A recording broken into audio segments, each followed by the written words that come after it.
Bem-vindos a mais uma aula de História dos módulos 4 dos professores Sandra e Luiz. Hoje nós iremos fazer uma revisão do ano, né? O que nós estudamos aí em 2020? Então vamos lá, foca na revisão. A primeira coisa que a gente viu lá em fevereiro, março, foram sobre fontes históricas. Vocês se lembram que eram fontes históricas? São os documentos históricos, tudo que os historiadores ou para quem quer estudar história precisa acessar, né? Então, jornais, livros, né? Obras de arte, né? Então, isso daí eram as fontes históricas, se lembram? Depois nós vimos a história, memória e identidade. Nessa teleaula a gente trabalhou um pouco com a relação de história, memória e identidade, né? Então a gente trabalhou um pouco a questão da memória da cultura, né, das pessoas, né, de como é que as pessoas se identificam, né, e que memória que elas têm de si mesmos. Lembram disso? Muito bem. Depois, numa outra teleaula, nós vimos a paz e a questão indígena, ontem e hoje. A gente levantou, né, nessa aula, né, como é que era a questão dos indígena nos dias de hoje, né? Ou essa questão indígena, essa questão, né, do índio, né, no Brasil, é algo já histórico, antigo, lembram-se? Né? Então a gente foi ver lá que essa questão, né, esses problemas, né, com os povos indígenas já é alguma coisa histórica que vem lá da história do Brasil e se arrasta até os dias de hoje. Ok? Então, até hoje os índios têm problemas na sociedade brasileira, no Brasil. Ok? As suas terras que são destruídas, né, são tomadas pelos poceiros, morte de índios, né? Então, esse é um problema histórico que se arrasta aí, né, pela história do Brasil. Ok? Depois nós vimos sobre lendas indígenas. E a lenda que a gente foi trabalhar foi a lenda da mandioca. Lembram lá? Da filha da índiazinha que acaba morrendo e vira, né, a mandioca, segundo os índios, né? Então, a questão da origem histórica do nome, né, a planta mandioca que tem vários nomes no Brasil, macaxeira, né, aipim, né? Então a gente trabalhou lá com a lenda da mandioca. Depois nós estudamos lá sobre drogas do sertão, né? Essas drogas do sertão foi quando os portugueses, lá no começo da colonização, né, vão adentrando, né, os sertões brasileiros, principalmente na região, né, do Amazonas. E aí as principais riquezas que eles encontram lá são produtos típicos da região, como o guaraná, as castanhas, né, o urucum, né, entre outros produtos que vão ser chamados de especiarias, né, porque eles vão ser comercializados na Europa por um preço bastante alto e que aqui no Brasil ocorriam naturalmente. Vamos lembrar que as especiarias também vinham do Oriente, né, do comércio que os portugueses faziam com o Oriente, né? Qual a consequência dessa ocupação? Vai ser a destruição da natureza. Por quê? Porque conforme os brancos vão adentrando as florestas, eles vão destruindo, né, essas florestas, vão ocupando essas regiões, né, vão escravizando os índios, ok? E aí a gente estudou numa outra teleaula os ciclos econômicos no Brasil. Okay? Então, com o avanço da colonização no Brasil, né, a mão de obra escrava indígena começa a ser substituída pela mão de obra escrava negra. Né? E esses ciclos econômicos, né, eles vão ser, né, o seguinte: do pau-brasil, que a gente falou lá, que era a árvore do pau-brasil que se extraía a tinta vermelha, a cana-de-açúcar, que é a produção, né, do açúcar lá na região do Nordeste brasileiro, o ouro, né, que vai ser achado no século 17 e 18, né, na região das Minas Gerais, e depois o café, né, que é o último ciclo econômico aí do fim do Império, começo da República. Numa outra teleaula, a gente viu sobre a saúde e alimentação. E aí a gente estudou lá, né, como é que as pessoas se alimentam, quanto elas comem, né?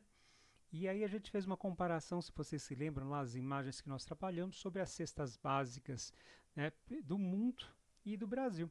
Né? Então a gente ia comparando lá com o salário mínimo, né, com o salário dos trabalhadores, como cada país consumia os produtos. Então a gente viu né, dos Estados Unidos, da Alemanha, da Itália e dos países mais pobres, como, né, a Bolívia, né, e os países africanos. Ok? E depois a gente foi para, numa outra teleaula, a gente foi conhecer essa estátua. Lembram lá? De quem que era essa estátua mesmo? Vocês se lembram? Então, era do Borba Gato. Ok? E a gente discutiu um pouco nessa teleaula a problemática, né, do Borba Gato, que é um bandeirante, né? Esses bandeirantes que descobrem o ouro nas Minas Gerais, eles também vão capturar os índios, né, no sertão brasileiro.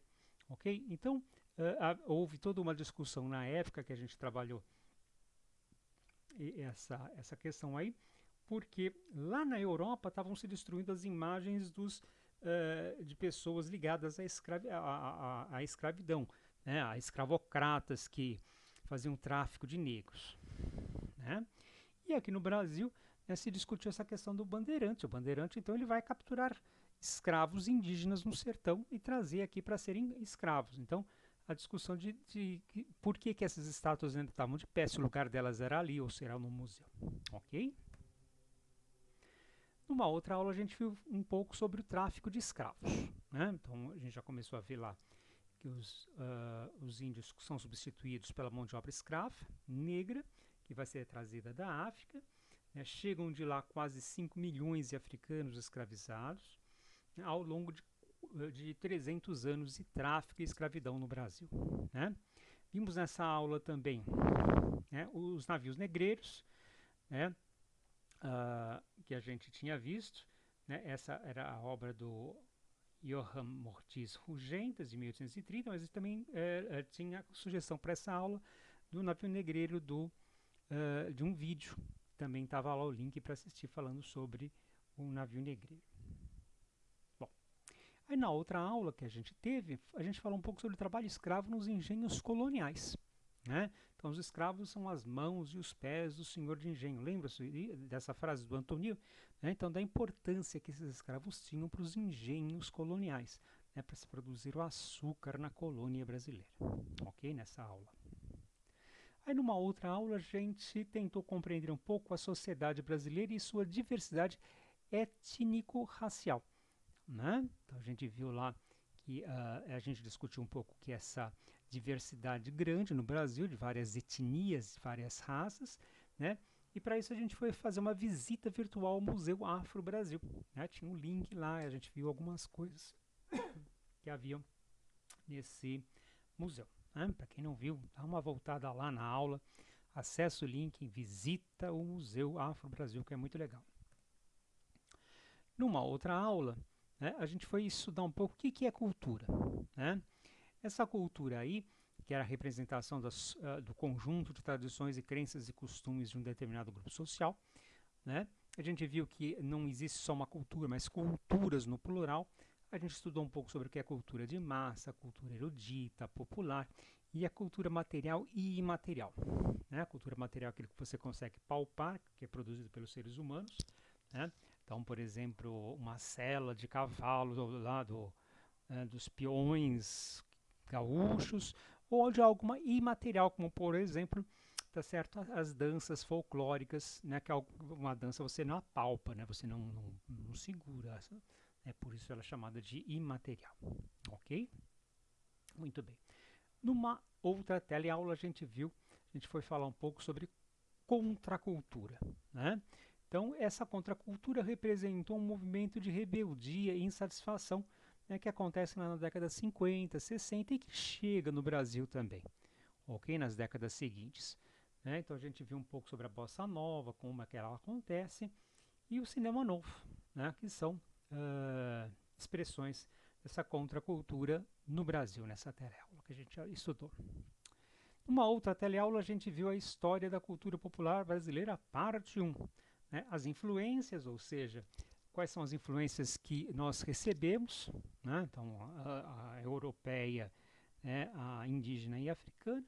Né? Vimos um pouco sobre a música popular brasileira, a literatura, a culinária, as festas tradicionais, né? E locais.